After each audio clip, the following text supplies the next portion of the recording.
Tadi yang ada yang tawasul tadi mengharapkan tawasulat dan masih sangat banyak lagi. Tadi kan arba'atun ana lahum syafi'un yaumal qiyamah kan. Tadi disampaikan.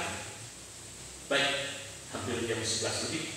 Tinggal sedikit lagi yang bisa saya sampaikan. Sebetulnya sangat banyak, saya baru kali ini saya tidak mempergunakan poin-poin. Ya. Jadi teori genetika, kemudian ilmu nasab bagi Arab itu biasa, ilmu silsilah itu. Dan yang mengaku Habib itu kapangi. Saya menyebutkan Al-Idrus bin Utsman bin Husain bin Abdurrahman ketemu, ada datang ke Pekalongan, kalau tidak datang di Semarang ya khusus nasab. Oh, Habib Al-Idrusnya dari sini, ininya dari sini, ininya dari sini. Nanti akan ketemu Al-Idrus dengan yang di Banjarmasin, Al-Idrus yang di Palembang, di sama di sininya. Saya sebagai keturunan ke-37 dari Rasulullah, dan saya hafal kesananya.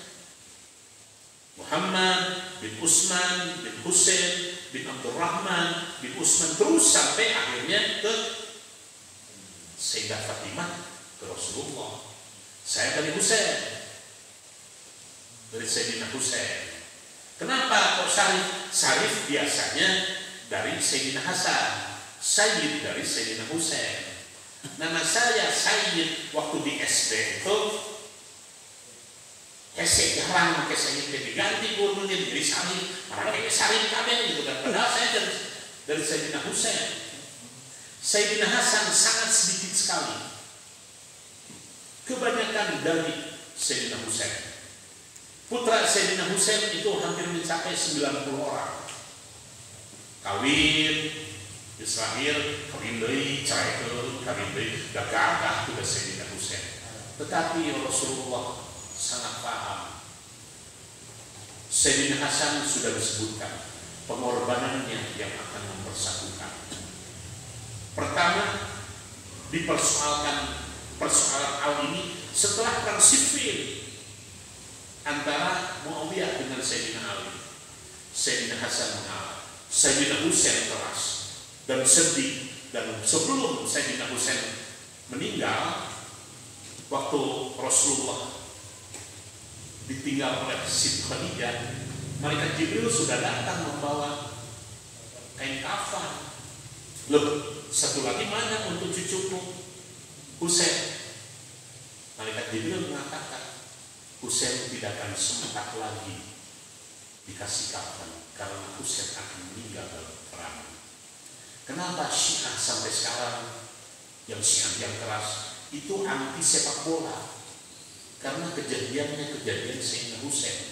Kepala Sayyidina Husain itu dijadikan bola di perang Karbala itu, tanggal 10 Muharram itu. Oleh karena itu kalau Syiah kan sangat ini sekali. Kita jangan seperti Syiah, karena Syiah menegasikan para sahabat. Termasuk istri Nabi yang 11 yang dibenci oleh Syiah itu 7. Siti Aisyah dibenci, Siti Salamah dibenci, padahal ini orang-orang pintar. Siti Hafsah dibenci. Itu semua istri Rasulullah. Yang tidak dibenci itu hanya 4, berdiam semua, karena ngomong gitu. Jadi ini luas, dimensinya sangat banyak sekali. Nah, kemudian di sini juga ada penjelasan. Kata Habib, loh kok kenapa kami yang disalahkan? Kami itu diberi oleh orang-orang menghargai kami. Kami sendiri nggak mau mencampurkan itu. Kenapa tidak yang disalahkan yang memberi gelar kami? Nah, yang terakhir, bahwa Habib ini tidak lepas sebagai cantolan keagungan, kehormatan, dan kemuliaan Nabi. Wajar, masa raja waedunan ayat gelar, dan Nabi dimensinya bukan dimensi kekuasaan, bukan dimensi politik, tetapi lebih banyak dimensi agama. Sekarang kita lihat Habib sok.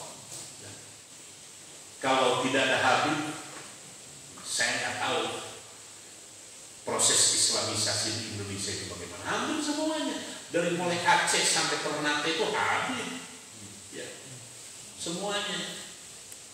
Nah, ada manfaatnya kalau misalnya Habib-Habib ini tidak dikejar oleh Umayyah atau Abbasiyah, mungkin tidak sampai ke Indonesia. Jadi kudu dikeresakeun ya, Habib tadi beberi di mana-mana. Da sesangan kali hiji atau kali Zainul Abidin, eta oge pedah gering, aya di kamar teu kapanggih. Sama Yazid itu, Hajjaj bin Yusuf yang sempat sampai menghancurkan Ka'bah tuh karena manjani itu semacam Maryam lah, ketepel tapi kubatu gede. Itu sejarahnya sejarah kelam Hajjaj bin Yusuf itu. Pokoknya dia keturunan Nabi harus dihabisi semuanya. Tapi betul apa yang disampaikan oleh Rasulullah, keturunanku tidak akan habis sampai yaumil kiamah nanti. Dan itu akan terjadi. Makanya hampir semua ulama-ulama yang sepuh yang tahu itu ada kalanya berlebihan. Saya kalau ke Mbah Mun itu ada kalanya Mbah Mun duduk di bawah, ya saya Habib, Mbah, kulo konsul bawah. Habib sebalik ke belakang abah di dia. Oh itu orang itu pada orang. Orang anak itu orang mau diberi duit ya. Orang mau diberi duit. Ki Abdullah bin kalau saya ke Bogor, Bib, kalau Habib nggak mau menerima ini, Habib jangan kesini lagi. Ki Abdullah bin, saya disuruh datang ke Jogja. Nah, sejarawan orang Jawa Barat yang sangat menguasai sejarah dan hormatnya kepada Habib itu Ki Abdullah bin. Saya kalau datang ke sana waktu sebelum meninggal, nasi teh tertanggung-tanggung 2 juta, 3 juta, kayaknya 2 juta, tembalan 50 juta. Tahun 88, 89, 2 juta dari 88, 89 Ki Abdullah bin. Dan termasuk pahlawan gitu kan. Ya. Habib kan jahat nggak boleh, ini nggak boleh. Ya, saya nggak lihat Habibnya, tapi saya lihat buyutnya, saya lihat kakeknya di sana, jitnya, kalau bahasa-bahasa Abdullah bin Umi. Perbedaan sudah dari dulu. Ya. Nah itu yang karangan Ibnu Taimiyah itu, karangan Ibnu Qayyim itu Jala'ul Afham kitabnya. Ya. Tadi ketentuan khusus, ya. Dan ini perang-perangannya nanti. Jadi setiap lu sholat orang teh narima. Tidak sholawat teh Ali Muhammad itu geus tong hayang nanaon cekan Nabi ka dunia teh. Geus tong hayang nanaon. Geus keun oleh karena itu maaf. Jarang Habib yang kaya. Jarang Habib yang bergerak di ekonomi. Rata-rata bergerak di dakwah. Ada yang pada akhirnya memang jadi raja, pendiri kerajaan-kerajaan di Malaysia hampir semuanya Habib. Kalimantan Barat itu Al-Qadri. Di Maluku beberapa Tidore, Ternate, kerajaan itu Habib. Makassar Habib. Tadi ada yang terselubung dan ada yang tidak terselubung. Ini yang saya paling gak enak ngomongin serangan gitu. Aduh saya. Tapi ya saya harus menyampaikan apa adanya. Ya, yang ada di tulis ini nanti coba diinikan ya. Tuh, tinggal itu. Ya. Betul tadi ini ada. La musallu alayya sholatan batrah. Janganlah kalian bersolat untukku dengan sholat batrah. Ada itu Ibnu Taimiyah yang menyikannya. Syaikhul Islam Ibnu Taimiyah mengumumkan juga hadis lain yang berasal dari para sahabat bahwa Rasulullah mengingatkan para sahabatnya, la tusallu alayya sholatan batrah.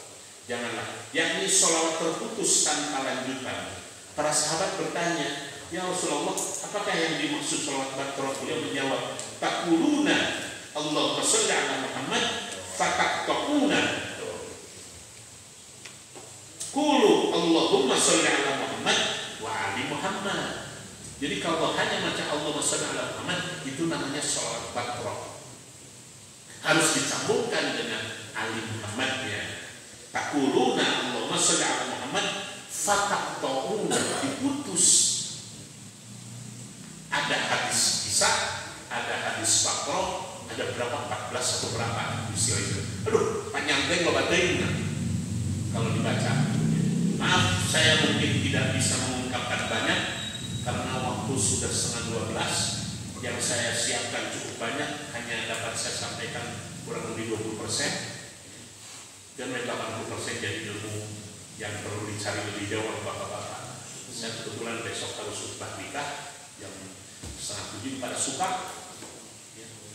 Masih keluarganya Pak Fiki, ponakannya Pak Fiki berapa ya?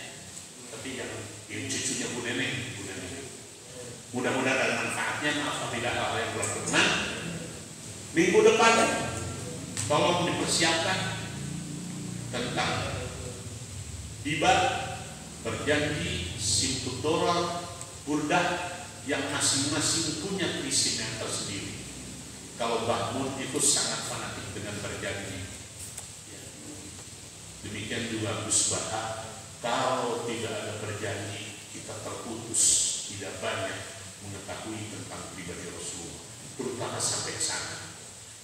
Jadi ada dua yang diinginkan itu, yang pertama Nabi Ibrahim, yang kedua Rasulullah. Ya. Nabi Ibrahim tidak terputus, kan? Keturunan dari karena itu Rasulullah senantiasa terkait dengan ini.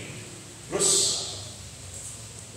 para ulama kita mengatakan, loh, ente tahu keturunan Nabi Adam dari mana? Oh iya gini, sama. Keturunan dari Rasulullah itu ada silsilahnya. Kok ente merasa sadar? Padahal kalau ditelusuri lebih hesek kita menelusuri bahwa kita dari Nabi Adam.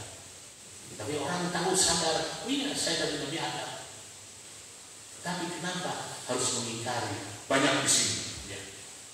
Dan yang paling mengerikan itu, yang masuk nerakanya, munafiknya dan sebagainya, itu sengaja. Dajjal sangat beruntung. Ya. Ada yang membenci Nabi dan hayang nana, beak keturunan Nabi. Karena itu akan menjadi musuh utamanya. Jadi Imam Mahdi itulah terakhir dunia Rasulullah. Sekian, wallahu muwaffiq ila aqwamit thoriq. Wassalamualaikum warahmatullahi wabarakatuh. Waalaikumsalam warahmatullahi wabarakatuh. Alhamdulillah kita bisa menyimak bahasan dengan begitu luas. Bapak-bapak yang saya hormati dan muliakan, sekali lagi mengingatkan untuk tanggal 18 Maret Sabtu depan, materi kita adalah berjanji tiba kedua kalangan tanpa makna. Yang insya Allah yang akan disampaikan oleh Kiai Abdul dengan pembanding utama Kiai Haji Abdul Siddiq, Kiai Haji Abdul Syarfuddin, dan Kiai Haji Ajani dengan moderator Kiai Haji Pak Haji. Mohon untuk disiapkan untuk minggu depan.